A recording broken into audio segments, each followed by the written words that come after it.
Live లో సిద్ధంగా ఉన్నారు. ముందుగా మౌనిక శంకర్ గారు, సో ఏమంటారు? ఇప్పుడు మావోయిస్టులు అయితే రెడీ, గన్ డౌన్ చేసింది రెడీ, ఒక్క 3 నెలలు టైం ఇవ్వండి అని అడుగుతున్నారు. 3 నెలల టైం ఇచ్చిన తర్వాత ఏంటిది నెక్స్ట్? అప్పుడైనా సరెండర్ అవ్వాల్సింది, సరెండర్ అవుతాం, సరెండర్. అయితే ఈ 3 నెలల్లో ఏం చేస్తారు? ఎక్కడెక్కడైతే ఏమేమైతే నిధులు దాచిపెట్టుకున్నారో వాటన్నిటిని క్యాష్ చేసుకుంటారా? సరెండర్ అవ్వాలి అని డిసైడ్ అయిన తర్వాత next merit is the best option కదా. మొన్ననే మనం చూసినాం 400 కిలోల బంగారం దొరికిందంట. ఇది ఎట్లయిపోయిందంటే, మనము ఒక సిద్ధాంతం కోసం వెపన్స్ చేతిలో పట్టుకున్న తర్వాత దాని నుంచి మనకి ఎట్లాంటి డెవలప్మెంట్ కనిపిస్తలేదు. ఇప్పుడు మావోయిస్టులు ఇంత ఘనంగా ఇన్ని సంవత్సరాల నుంచి వెళ్ళి పోరాటం చేసి వాళ్ళు ఎక్కడైనా ఒక స్కూల్ స్థాపించినరా, ఒక హాస్పిటల్ స్థాపించినరా, ప్రజల కోసం ఏమైనా చేసినరా?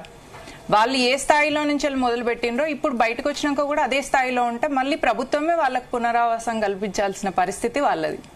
సరే, మరి వెల్త్ డిస్ట్రిబ్యూషన్ చేసినామని వాళ్ళకు వాళ్ళు చెప్పుకుంటున్నట్టయితే మరి వెల్త్ డిస్ట్రిబ్యూషన్ చేసి మీరు ప్రజల్లో ఎంతమందికి డిస్ట్రిబ్యూట్ చేయగలిగినరు? అది రాజ్యాంగబద్ధమైన ప్రక్రియనేనా వెల్త్ డిస్ట్రిబ్యూషన్ అనేది?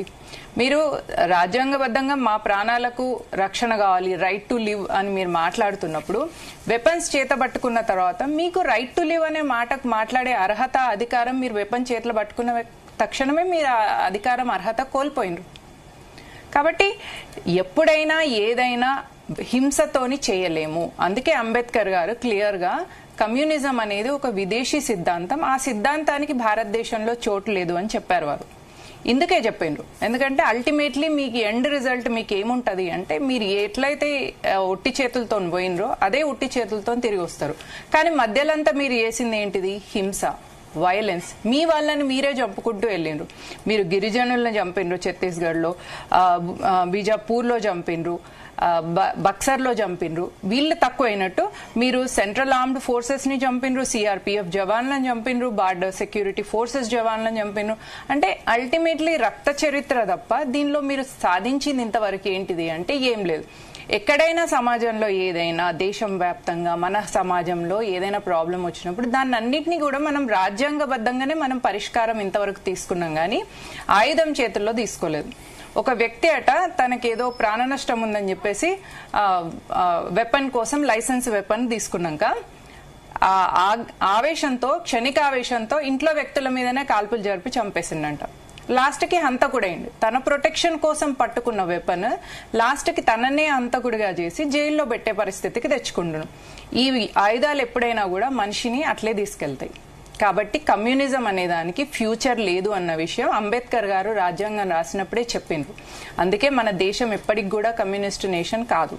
ఒకవేళ మీకు ఈ దేశాన్ని కమ్యూనిస్ట్ దేశం చేయాలి అన్న ఉద్దేశం ఉంటే మీరు ప్రజల్లోకి రావాలి, ప్రజల చేత ఎన్నుకోబడాలి. ఇప్పుడు యాక్సెప్టబుల్ కాదా? ఫిబ్రవరి 15 ఒక 3 నెలలు టైం ఇవ్వండి అని అంటారు. సరెండర్ అనేది వెంటనే సరెండర్ అవ్వడం చాలా ఉత్తమం. ఎందుకంటే మీరు ఎట్లాగో ఉట్టి చేతులు చర్చించుకోవాలి కదా. ఎక్కడెక్కడో ఉన్నారు కామ్రేడ్స్, ఇప్పుడు మధ్యప్రదేశ్, ఛత్తీస్గఢ్ చెల్లా చెదురుగా ఉన్నారు. మేమేమైనా చర్చిద్దామంటే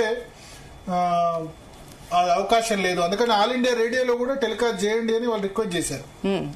ఆల్ ఇండియా రేడియో ఒక్కటే మార్గం. ఇది ఈ కాల్ తీసుకోవాల్సింది హోమ్ మినిస్టర్ డెఫినెట్లీ. ఎందుకంటే వాళ్ళకి ఎక్కడెక్కడ ఏమేం టైం ఇవ్వడం వల్ల బఫర్ టైంలో వాళ్ళు ఇంకేమన్నా యాంటీ నేషనల్ యాక్టివిటీస్ చేస్తారా, లేదా సెట్ అయిపోతారా, జనజీవన స్రవంతిలోకి వస్తారా అనేది ఈ కాల్ డెఫినెట్లీ హోమ్ మినిస్ట్రీ నుంచి తీసుకోవాల్సింది. కానీ నేను అడిగేది ఏంటంటే, మీరు ఈ 3 నెలల టైం తీసుకొని చేసేదేముంది? ఎందుకంటే ఎట్లాగో మీరు మళ్ళీ జనజీవన స్రవంతిలోకి వచ్చినాక మీకు పునరావాసం కింద మిమ్మల్ని చూసుకోవాల్సింది ప్రభుత్వమే. అదేదో ఇప్పుడే అయిపోతే మీకు కూడా టైం సేవ్ అయిపోతుంది అన్నది నా ఒపీనియన్. ఓకే, క్రాంతి గారు.